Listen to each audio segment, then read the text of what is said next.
Hey guys, it's Anthony, Subaru Service. I think this is the 8th video. We went ahead, we're breaking it, going to go ahead and take it down. I think we probably ought to go ahead and get a new IPR valve. This screen was damaged. Look at it, it's all broke to crap. And it's the original screen.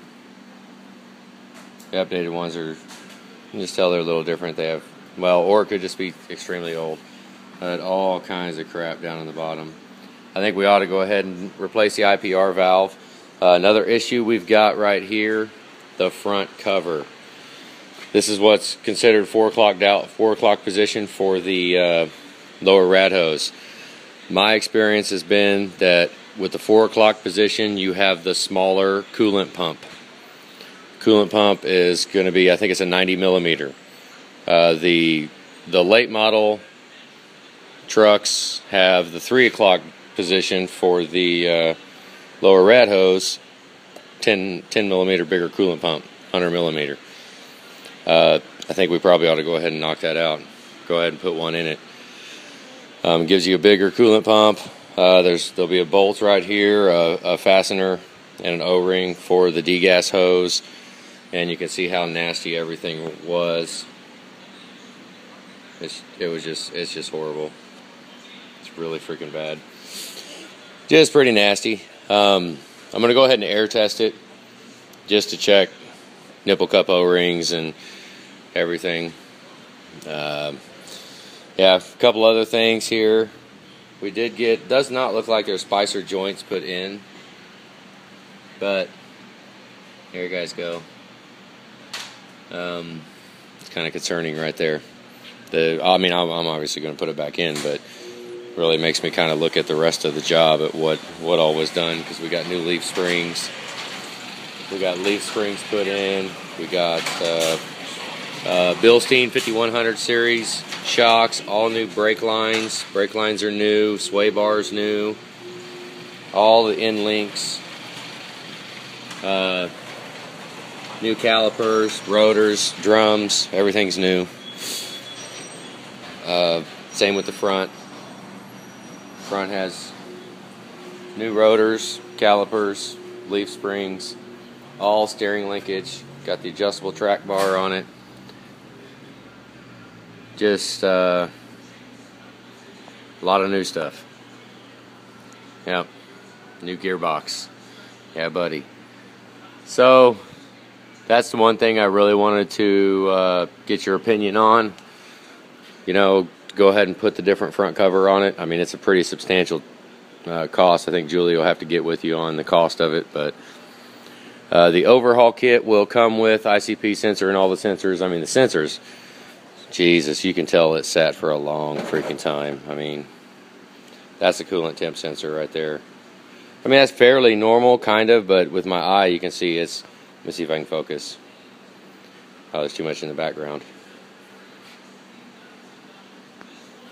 I mean, yeah, it's not even going to focus. Oh well. Intake air temp sensor. So they did do a delete. See, that kind of points you to whoever worked on it last. Obviously, just put a delete on it. But when you do a delete, you clean the freaking intake air temp sensor right here, and that has never been cleaned. It's horrible. Completely clogged up. It's supposed to be wide open clear. This is our little, we got 2 parts carts that were going. That one's not even ready yet, but we load everything on the cart, load it all up. We don't have to worry about we know where everything goes, so it doesn't really matter. But all our bags, all our fasteners get bagged and tagged. But we take all these. I want to put a different tensioner on it too. This is a cheap ass freaking parts store tensioner. It's just junk. It doesn't have a lock, it doesn't have a kickstand on it. Another thing is when we put the front cover on, we're going to eliminate this whole intake elbow. We're going to put an 05 elbow on it that does not have the throttle plate. You got the butterfly valve in the throttle plate. We're going to eliminate the whole thing and put a different intake elbow on it. Let's see, anything else? So, and that'll work out real good too, because we're going to put the 05 engine harness on it. that will relocate the exhaust back pressure sensor to right here on the FICM mount rather than on the thermostat housing. It's just much more user friendly. As far as anything else, haven't cracked fuel tank yet. We're gonna clean it off real good once we get the engine out. Basically, I'm gonna take the drive shaft.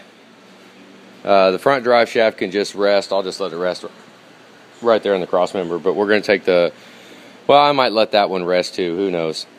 I'll put a strap down around it and let it spin, because we're gonna probably, well, we're gonna yank the engine, transmission, transfer case all out.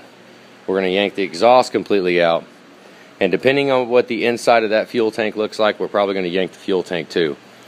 So basically, gonna gut this whole truck, and then push it out, push it outside, and then drop this down. Where's the light at? You know, we're gonna drop this down a little bit so it's usable, clean it up, and it looks freaking great though.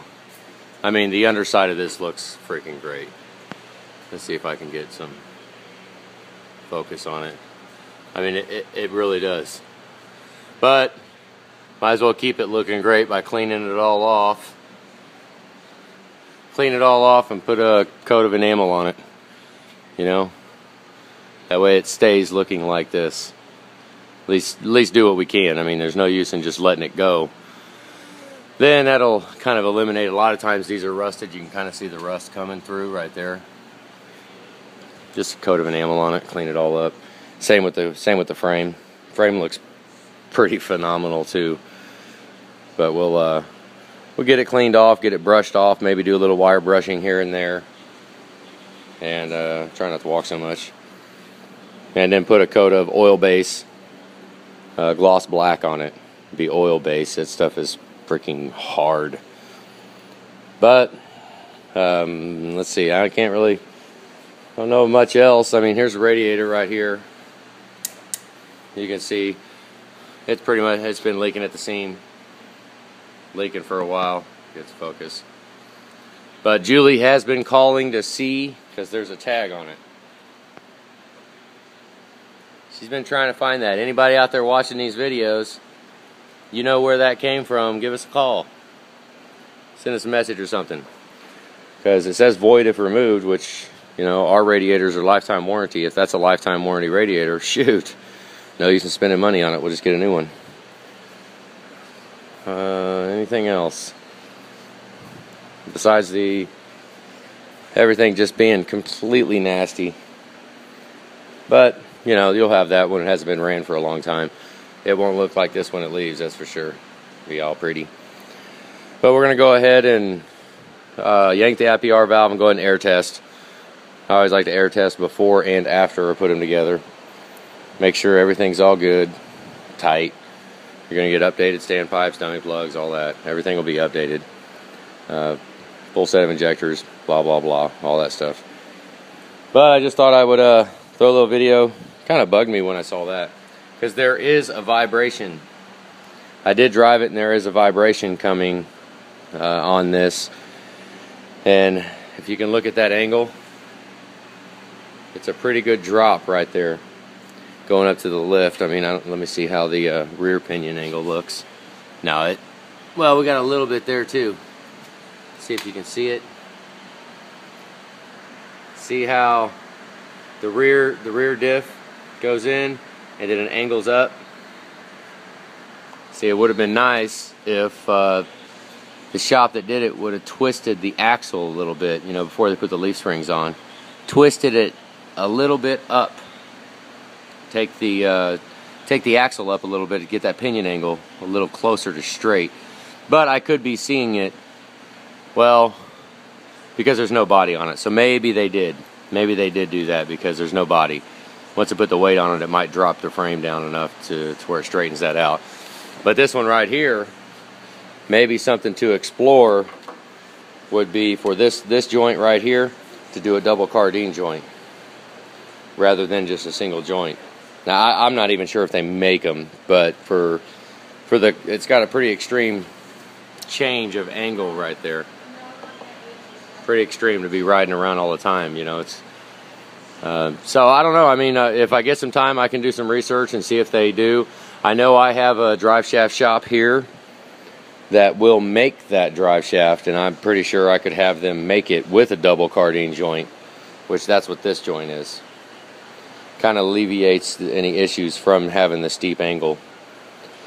But just something to think about. Thought I'd throw it out there, you know. I don't know. Throwing all the options out that we could possibly do. But there's a little video. Front cover. Really like to do that. We're going to get positive cable. Whether or not you want a 6.4 starter. I mean, this starter looks like it's been replaced, so I don't, you know, kind of one of the things, if it ain't broke, don't fix it, maybe. I don't know. Because it looks fairly new, so you'd probably be fine either way. 6.4 starter just spins a little faster. That's what it does. You know, that's about 80, depending on the starter, it's about 80 to 120, somewhere in that range, RPMs faster. That's what the 6.4 starter spins. The only place I get them is salvage. I mean, I'm starting to accumulate quite a few of them, so, but the problem is I don't have cores. I don't have 6.4 cores because we're doing upgrades, so if we do that, you kind of have to pay the core, kind of like the high pressure pump we're going to have here. You know, we got to, I'd really like to find out too, if you want to, the failure rate on these high pressure pumps, the late model ones. I'll go back here and and show you exactly what I'm talking about. I don't think I have the lights on in the back bay, but bear with me here for a minute. I'm going to go ahead and walk back here and show you exactly what we're doing here. Hey, you want to turn that light on? Okay, this is the pump that is in your truck right now. It's in the Excursion. This one. Right there, she's about to kick the lights on. Then we'll be able to see a little better. If she'll get. Okay, here is the pump that's in your truck right now. This is the early model pump, high failure rate. This is the pump that I want to put in it. I mean, this one, yeah, this one's failed. This is the only one I've ever seen that's bad. The only pump I've ever seen. And it's not bad because it quit pumping and the bearing physically fell out. It was probably over rev condition, who knows. But when it comes to, you know, we just have a core issue. You know, because, I mean, you're going to be able to keep this pump, your old one. You know, I mean, I don't know what good it is. I mean, I can maybe ask a salvage yard if they'll take your other one for a core in on a late model one if you want to go salvage. But I think that Julie had to find out what the core is, if it's even worth messing with. Maybe we'll just buy a new one. But the issue with the new ones, well, I don't even know if there is an issue with it because I've never had to replace one. But I did see a reman one that came in here. It had a long crank issue, so you can tell that they replaced the high pressure pump trying to fix the long crank, and it did not fix it. I think it's a cracked pickup tube or something. That's a different truck, but the original factory installed have black press-in seals right here. The reman ones have blue press-in seals from Ford.